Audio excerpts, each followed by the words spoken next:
Oi pessoal, tudo bem com vocês? Sejam bem-vindos de volta ao canal. Para quem não me conhece, o meu nome é Bruno Vilas e hoje eu vou contar mais um caso para você. Se você está chegando por aqui agora e gosta desse tipo de conteúdo, eu já te convido a se inscrever no canal e ativar o sininho para não perder as notificações, porque assim todas as vezes que eu publicar um vídeo novo, o YouTube te avisa e você corre aqui para assistir. Agora, sem mais delongas, vamos para o caso de hoje.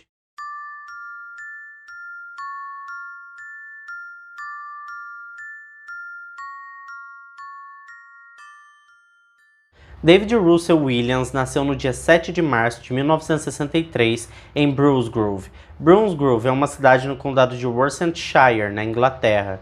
Seus pais eram Christine Noni e Cedric David Williams. Sua família imigrou para o Canadá quando ele era criança ainda e fixaram residência em Chalk River. Chalk River é uma pequena vila rural, parte do município de Laurent Hills, em Renfrew County, no estado de Ontário. Seu pai saiu em busca de emprego logo no primeiro dia de chegada na cidade, e pouco tempo se passou até que ele fosse contratado como metalúrgico do laboratório Chalk River Laboratories, um importante laboratório de pesquisa nuclear. A família Russell logo conheceu a família Sovkas, e eles se tornaram grandes amigos. Os pais de Russell se separaram quando ele tinha apenas 6 anos de idade. Logo depois, sua mãe Noni se casou com o Dr. Jerry Sovka. Durante esse tempo, o Russell passou a utilizar o sobrenome Sovka de seu padrasto, e eles mudaram para Scarborough. O Russell, pessoal, ele tinha aulas de piano todos os dias, e o seu primeiro trabalho foi como entregador de jornais. Em 1979, a sua família foi morar na Coreia do Sul. Seu padrasto foi designado para supervisionar um projeto de reator nuclear. Enquanto isso, Russell ele concluiu o ensino médio na Upper Canada College, enquanto sua família ainda estava na Coreia do Sul. Devido às suas boas notas e disciplina exemplar, o Russell foi para a Universidade de Toronto, onde ele estudou economia e ciências políticas. Ele concluiu seus estudos e tirou seu diploma de bacharel no ano de 1986.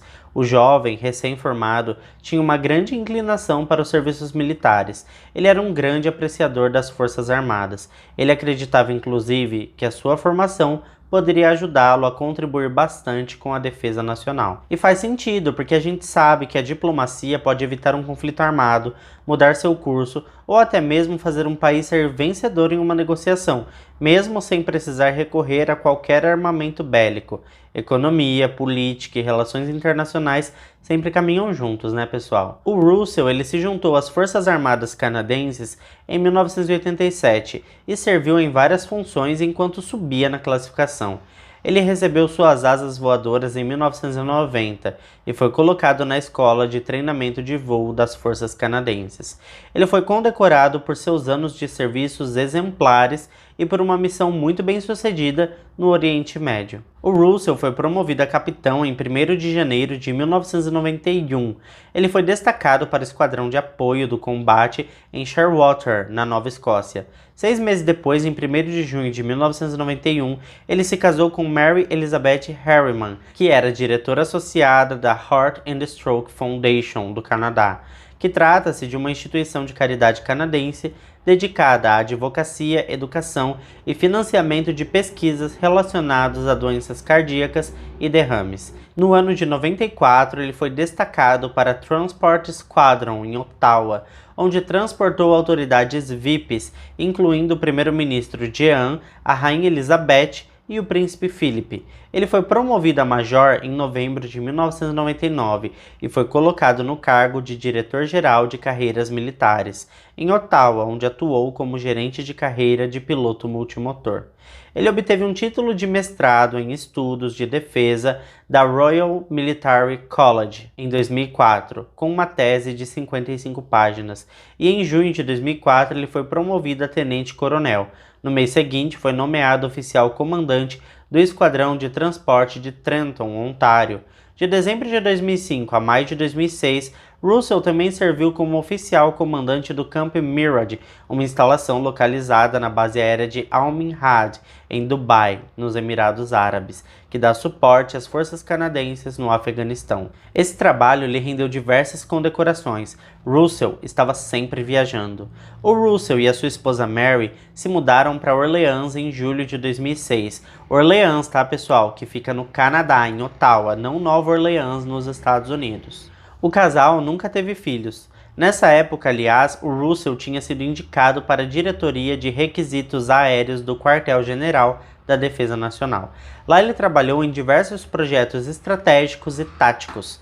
No dia 15 de julho de 2009, Russell foi conpossado como comandante de ala na base das forças canadenses de Trenton. Essa base é a base de transporte aéreo mais movimentada do Canadá. A base também funciona como ponto de chegada dos corpos de todos os funcionários das forças canadenses mortos em operações. Russell Williams foi descrito como um piloto de elite e estrela brilhante do exército.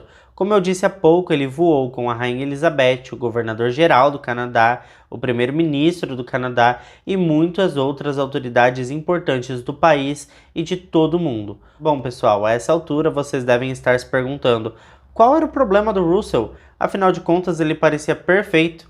Mas é aquele velho ditado, né, pessoal? Nem tudo que reluz é ouro. E se ele fosse só essa pessoa boa, ele não estaria aqui agora no meu canal. Agora vamos mergulhar no mundo sombrio de Russell Williams. Os acontecimentos que vêm a seguir seriam cômicos se não fossem trágicos. Inclusive, eu sei que tem vários inscritos do canal que são psicólogos, psiquiatras e terapeutas, então, por favor, deixa aqui nos comentários a opinião de vocês sobre o porquê desse comportamento tão esquisito do Russell, que no final de contas levou a várias tragédias e processos milionários. Tudo começou na noite de 8 para 9 de setembro, no ano de 2007. Russell invadiu a casa de um vizinho enquanto a família estava viajando. Ele subiu as escadas e entrou no quarto da filha do casal, uma adolescente que não teve o nome revelado. Ele revirou o guarda-roupas da jovem, mas assim que ele encontrou o que ele queria, ele colocou tudo devidamente no lugar. Por mais inusitado que isso possa parecer, a gaveta de peças íntima da jovem era o tesouro que ele estava procurando. Eu digo tesouro, pessoal, porque ele tinha uma carreira brilhante e um sobrenome a zelar. Ele colocou tudo em risco quando invadiu aquela casa. Imaginem se ele fosse pego, qual justificativa ele daria? Dinheiro nunca foi um problema para ele. Mas enfim, assim que ele teve acesso às roupas, ele tirou fotos dele mesmo em poses pornográficas vestindo as roupas íntimas da garota. Depois disso, ele devolveu a maioria na gaveta, mas ainda levou algumas embora para ele usar depois. As que ele achava mais atraente, provavelmente. Essa pequena e perigosa aventura parece ter despertado o lado obscuro do homem, porque nos meses que se seguiram, ele invadiu outras residências em Tweed e na área de Bellevue. Ele até tentou reduzir a quantidade de invasões, mas durou pouco tempo, tanto que a partir de maio de 2008, vários outros crimes semelhantes ocorreram nas proximidades da casa do casal em Orleans. Eu não sei como funciona direito as leis civis aqui no Brasil sobre isso. Se alguém entende disso e quiser pôr nos comentários, seria de grande ajuda. Eu sei que em países como os Estados Unidos e Canadá, cujas casas muitas vezes não têm alarmes nem cercas, muito menos cercas elétricas, a invasão de domicílio é considerado um crime muito sério e pode trazer grandes consequências a quem comete essa espécie de crime. O Russell ele dava preferência absoluta para casas que tinham meninas ou mulheres jovens. Ele sempre entrava nas residências no período da noite, quando as pessoas estavam fora. Em alguns casos, ele voltou na mesma casa mais de uma vez. Às vezes, Russell tinha sorte de encontrar as portas destrancadas. Outras vezes ele conseguia entrar cortando uma tela, forçando a abertura de uma janela ou arrombando alguma porta ou fechadura. Durante todas as invasões ele tirava fotos de roupas íntimas femininas espalhadas sobre a cama e dele mesmo usando o sutiã e calcinha das pessoas que moravam ali. Eu penso que além do crime de invasão, essa atitude se enquadraria também em furto, porque na maioria das vezes quando ele saía de casa, ele levava alguma das roupas íntimas como se fosse um prêmio, um troféu mesmo. De um total de 82 invasões documentadas, ele roubou mais ou menos 1.400 peças de roupa, sendo a grande maioria delas roupas íntimas e lingerie. No início, nenhuma das vítimas na região de Tweed relatou as invasões à polícia. Alguns moradores sequer tinham percebido na época que essas casas haviam sido violadas, e outros também nem tinham percebido o furto, não tinham sentido falta de nada. Ainda assim, 15 casas de um total de 25 famílias em Orleans, cujas casas foram arrombadas, relataram os crimes ao Departamento da Polícia de Ottawa. Policiais disfarçados foram destacados para vigiar as casas da região, mas não tiveram resultados. O investigador Jim Van Allen, um criador de perfis criminais da Polícia Provincial de Ontário, avaliou as informações sobre as invasões em Orleans e deduziu que à medida que o intruso continuava a escapar de ser descoberto, ele estava se tornando mais agressivo e mais perigoso. Em uma casa, ele havia deixado uma mensagem provocadora em um computador. Já em outra, a polícia encontrou traços de sêmen na fotografia de uma mulher. O investigador Jim Allen concluiu que o ladrão representava um perigo cada vez maior e que possivelmente era um agressor sexual prestes a cometer um crime violento. Infelizmente, o investigador estava correto. A natureza perigosa dos crimes começou a aumentar. Em setembro de 2009, 2 mulheres em Tweed foram atacadas. No dia 17 de setembro, aconteceu o primeiro ataque. A vítima era uma mulher chamada Janie Doe. Esse nome foi utilizado pela polícia porque seu nome real foi protegido por uma proibição de publicação. No dia 30 de setembro, aconteceu o segundo ataque. A vítima chamava-se Laurie Mascott. As 2 mulheres estavam dormindo quando Russell entrou. Ambas foram amarradas e vendadas, agredidas e forçadas a posar para as fotos de Russell. Nos 2 casos, as vítimas chamaram a polícia, mas somente após o segundo ataque foi que o departamento de polícia emitiu um alerta para a população local. Essa demora mais tarde custou um bom dinheiro aos cofres públicos, em um processo movido pela primeira vítima. Os policiais iam de porta em porta em busca de informações que pudessem levá-los ao invasor de casas e agressor de mulheres. Lamentavelmente, as coisas só pioraram. Na noite do dia 23 de novembro de 2009, na cidade de Brighton, que fica a oeste de Trenton, Russell invadiu a casa da cabo Mary France Comeau. Ela era sua subordinada porque estava sob seu comando na base de Trenton. Mary não se renderia tão facilmente, ela lutou bravamente, mas foi atingida na cabeça por várias vezes. Nas 2 horas seguintes, Russell violentou Mary repetidamente, espancando a jovem violentamente a qualquer sinal de resistência. Ele gravou tudo em vídeo e fotos. Para finalizar o seu show de horrores, ele asfixiou Mary com uma fita adesiva. Ele embrulhou o corpo dela em um edredom e deixou no quarto dela. O corpo dela permaneceu sem ser descoberto por mais de 30 horas. Quando notaram sua falta no trabalho, colegas foram até a sua casa e encontraram seu corpo. As autoridades foram chamadas e enquanto a polícia vasculhava a casa de Mary em busca de pistas, após a descoberta, o Russell enviava condolências pessoais ao pai da jovem, colocando-se à disposição para qualquer necessidade. Muito hipócrita, né? O Russell estava extasiado. Ele chegou a um ponto que não tinha mais volta. Sua vontade era de mais e mais. Ele sempre queria mais. Ele precisava de mais. Era um caminho totalmente sem volta mesmo. A próxima vítima dele foi Jessica Lloyd. Ele invadiu a casa da jovem que ficava na rodovia 37, perto de Belleville, por volta da 1h da manhã do dia 29 de janeiro. Mais uma vez, ele encontrou sua vítima dormindo. Russell então a violentou e a fez posar para as fotos dele. Em seguida, ele levou Jessica até seu Nissan Pathfinder, ano 2001, na cor prata, que estava estacionado em um campo próximo. Ele conduziu até uma cabana que era de sua propriedade.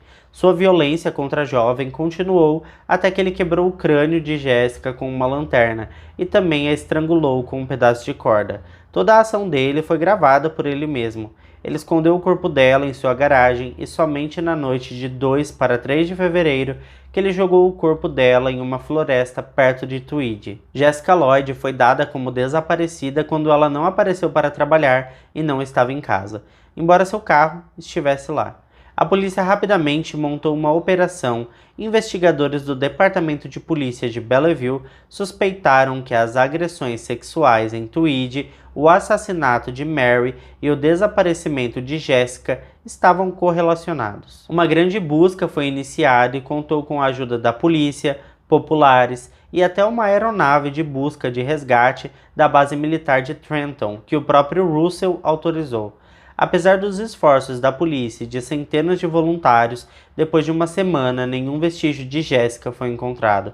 Mas as coisas começaram a ficar interessantes quando testemunhas disseram ter visto um SUV prateado estacionado em um campo perto da casa de Jessica na noite do seu desaparecimento. A polícia verificou e encontrou rastros de pneu cuja superfície era bastante distinta, e essa descoberta estreitou a gama de veículos suspeitos. Eles notaram que aquele desenho do pneu era bastante diferente da maioria e reduziram bastante as possibilidades. Entre os possíveis modelos estava o Nissan Pathfinder. Na noite do dia 4 de fevereiro de 2010, Russell foi parado em um posto de controle da polícia de Ontário, na rodovia 37. O objetivo inicial do controle era a procura de motoristas bêbados. Os policiais então fizeram perguntas aos ocupantes do veículo e discretamente examinavam os pneus do veículo. Russell esbravejou dizendo que estava com pressa porque tinha um filho doente em casa. Durante o breve interrogatório na estrada, os policiais perceberam que os desenhos da superfície dos pneus de Russell era idêntico aos encontrados no campo na noite do desaparecimento da Jessica. A partir daquele momento, Russell ficou sob vigilância policial. A suspeita aumentou ainda mais quando a polícia descobriu que ele estava mentindo sobre a criança doente, afinal ele nem tinha filho. 3 dias depois, na tarde do dia 7 de fevereiro, Russell foi até a sede da polícia de Ottawa a pedido do detetive sargento Dean Smith, que disse ter algumas poucas perguntas para ele. Assim que fechou a porta da sala de interrogatório, Dean Smith o confrontou com perguntas que pegaram Russell de surpresa. O Russell ele gaguejou sem saber o que ele ia responder, ele não estava preparado para aquilo. Além disso, ele estava usando as botas que tinha usado na noite do desaparecimento de Jessica Lloyd, e é evidente que o desenho da sola correspondia às pegadas encontradas do lado de fora da casa da jovem.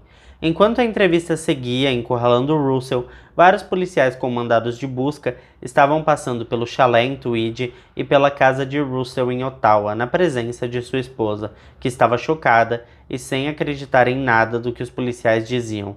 O detetive Dean Smith saía periodicamente da sala para obter atualizações e informações das equipes de busca que forneciam mais fatos e evidências para ele poder confrontar o Russell. O Russell finalmente desistiu de toda pretensão de inocência. O detetive então perguntou a ele onde estava Jessica Lloyd.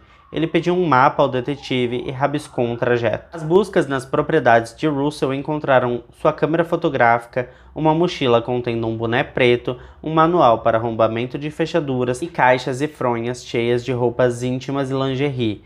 Escondidos no teto do porão de sua casa em Ottawa estavam 2 discos rígidos do computador contendo registros das atividades dele como predador sexual durante um período de quase 2 anos. Havia material como vídeos e também quase 3.000 fotografias com todas as agressões dele, incluindo os ataques que aconteceram em Tweed e também os assassinatos de Mary e Jessica. Também havia relatos detalhados de suas invasões e um inventário de todos os itens que ele tinha roubado. As notícias da prisão de Russell Williams e sua bizarra vida dupla chocaram todos que o conheciam, além de chocar o público nacional e internacional. Afinal, imagina, pessoal, ele transportou a Rainha Elizabeth e agora ele foi pego, como um predador sexual que ainda usava as roupas íntimas das vítimas. No dia 8 de fevereiro de 2010, no tribunal de Belleville, Russell Williams foi acusado de assassinato, agressão sexual e confinamento forçado. Mais tarde, ele foi acusado de numerosas acusações de invasão. Ele passou os 8 meses seguintes no centro de detenção de Quinte, em Napanee, uma cidade vizinha de Ontário. Ele fez várias aparições no tribunal por meio de chamadas de vídeo. Como Russell se declarou culpado de todas as acusações, ele não foi a julgamento. Durante o fim de semana de Páscoa, em abril de 2010, os guardas evitaram que ele morresse engasgado com um tubo de papel higiênico que ele enfiou na própria garganta. Por conta disso, ele foi mantido sob vigilância 24 horas por dia. Em 22 de outubro de 2010, Russell Williams foi condenado a 2 penas de prisão perpétua, sem possibilidade de liberdade condicional por pelo menos 25 anos. Ele também teve seu nome registrado no cadastro de agressores sexuais. Seu carro, o Nissan Pathfinder, e seu estoque de roupas roubadas foram destruídos. Russell foi destituído de sua importante posição e demitido das Forças Armadas canadenses. Seu uniforme foi queimado, suas condecorações foram destruídas. A sua esposa, a Mary Harriman, alegou que não sabia nada sobre os crimes de seu marido. Ela inclusive deu início a um processo de divórcio em dezembro de 2010.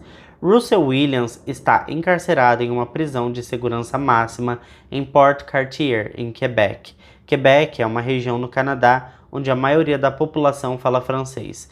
Assim que saiu a condenação criminal de Russell, 2 processos civis multimilionários foram movidos contra ele e sua esposa, sendo um por Jenny Doe, aquela mulher cujo nome não foi divulgado, e outro pela família de Jessica Lloyd.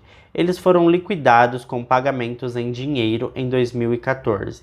Os valores não foram divulgados. Um terceiro processo foi movido por Laurie Mascott, que tinha como alvo não apenas o casal, mas também a polícia de Ontário. Ela acusou as autoridades de não alertar os residentes de Tweed sobre um invasor em sua cidade, e disse no processo ainda que a polícia não levou a sério sua denúncia e sugeriu que ela não estivesse falando a verdade. A escritora, roteirista e produtora cinematográfica britânica Joan Rowling, mais conhecida como J.K. Rowling, afirmou que o serial killer de seu romance chamado True Blood foi em parte baseado no caso de Russell Williams. Se alguém já leu esse livro, pessoal, conta aqui pra gente nos comentários se a história do livro lembra um pouco o caso do Russell. Ah, e apenas por curiosidade, acho que vocês já devem saber, mas J.K. Rowling se tornou famosa após escrever a série de livros Harry Potter. Bom, pessoal, esse caso é muito doido e por conta disso eu quero indicar pra vocês um caso mais doido ainda que eu fiz aqui no canal. Graças a Deus é um caso que não envolve mortes, então você pode assistir um pouco mais tranquilo, mas é um caso muito interessante, que é o caso do Marcelo Nascimento Rocha, que é o maior golpista brasileiro. Olha, vocês vão ficar passados com o tanto de coisa que aquele cara fez. Eu vou deixar o link num comentário fixado para você assistir assim que terminar esse vídeo aqui. Se você gostou desse caso de hoje, não esquece de deixar o seu like, que me motiva muito a continuar trazendo esse tipo de conteúdo aqui para vocês. Porque toda vez que aparece um like, eu entendo que vocês estão gostando do meu trabalho e eu fico muito feliz em produzir cada vez mais. Bom, pessoal, esse foi o caso de hoje, eu espero que vocês tenham gostado. Eu fico por aqui e até o próximo vídeo.